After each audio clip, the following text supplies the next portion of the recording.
The time is now 10 minutes past 8. Soldiers who served on the front line in Afghanistan or Iraq are 53% more likely than other soldiers to go on to commit a violent offence later in life. The figure comes from research by King's College published in The Lancet today, which shows that all military men, whether they've seen combat or not, are more likely to get in trouble for violence than civilians. McKay served in the Royal Engineers in Iraq and Afghanistan, and a few moments ago I asked him how he had been affected. After Iraq, I felt perfectly normal, perfectly fine. It was a kinetic tour, but it wasn't as bad as the likes of Afghanistan. And kinetic means you were under fire. Yeah, with Iraq we were getting hit with rockets. In Afghanistan, it was a bit different. And then what happened? What happened when you came home?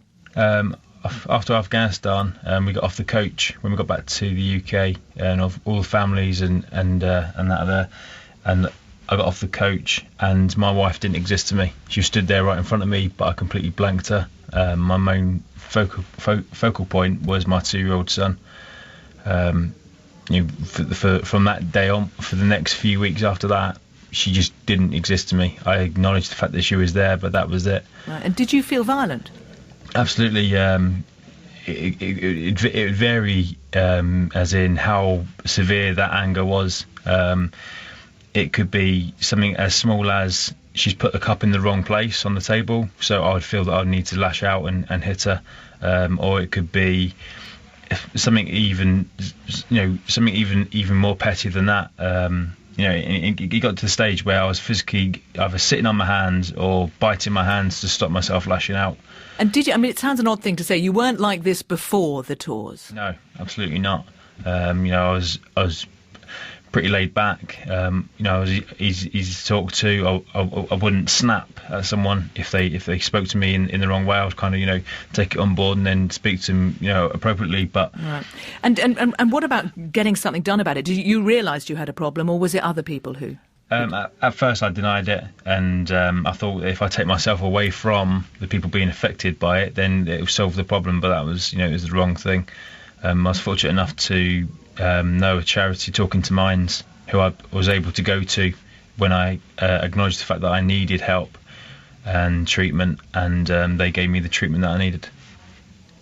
And what about the MOD and the role of the army here?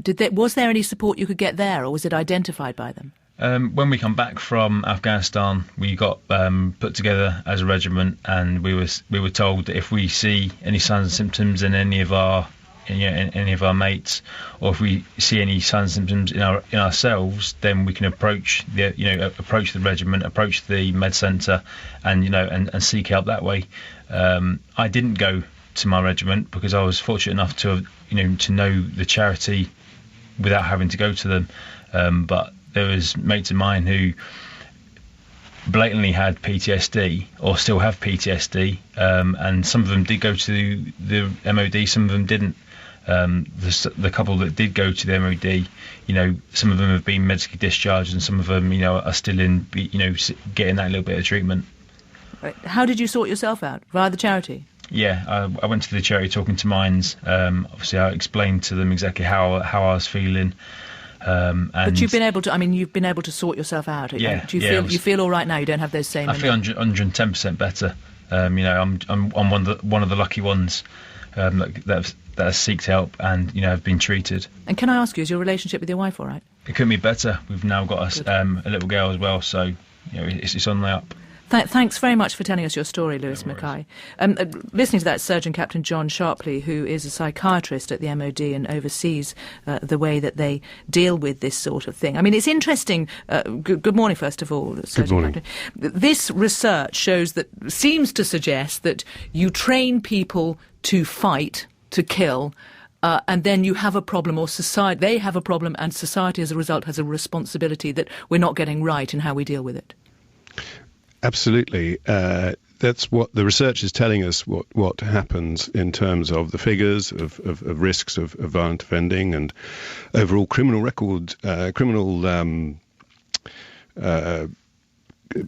criminal records are much less common amongst armed forces than the civilian as well. But the overall record, it's just the problem seems to be with violence, because absolutely, as you say, if you look at all criminal records, those who've been in the services have a lower, but just with violence there is a problem. There is, and I don't think this is surprising. People who join the armed forces are a selected group.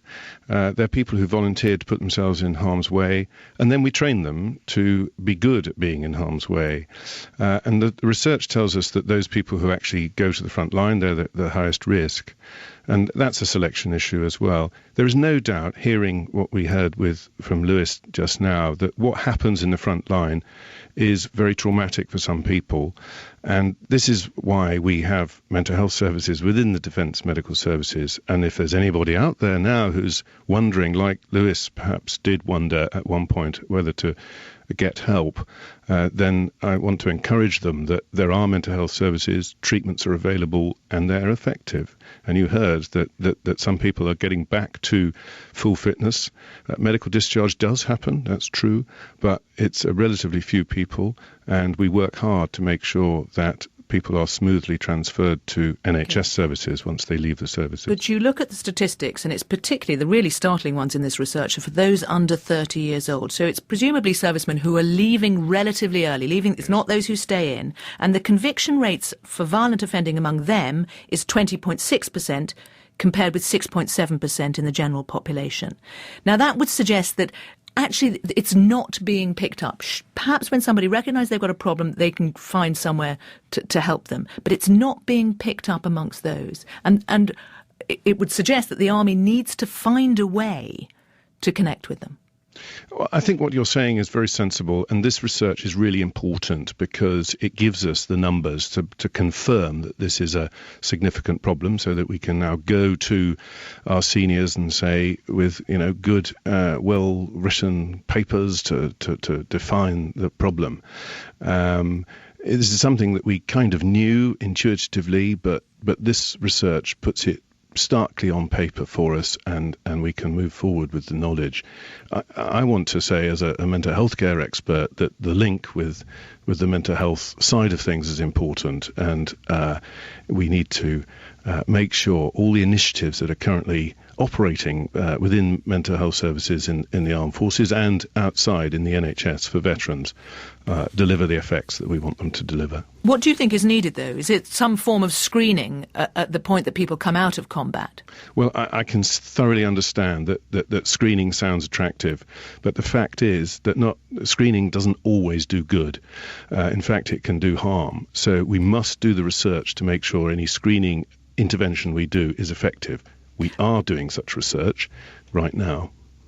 What about the stigma? Because one imagines that part of the reasons that people are not prepared to say, I may have a problem, is because of that concern. You're absolutely right. Stigma is a serious problem, not particular to the armed forces, but because it operates across society. But the armed forces is full of males who have a problem with stigma particularly, and we're doing quite a lot to try and address stigma. We will never get rid of it entirely, but we're doing a lot with campaigns to educate people. You heard Lewis earlier talking about the education they get when they come back from operations. Well, can I go back to you, Lewis McKay? What would you say that the army needs to do now? Personally, from my, I can only speak from my personal experience. I think what should happen is, prior to you coming back and seeing all your families and that kind of thing in the UK, when you fly into Cyprus and you've got their 48 hours kind of stand down to kind of get you back into life a little bit, what should happen is there should be a kind of workshop where each individual soldier, male, female, even the senior ranks are all, assessed. I'm not talking, put under the spotlight, full on 20 million questions, but the earlier they can find and see the signs and symptoms of the likes of PTSD, the more chance you've got of getting help.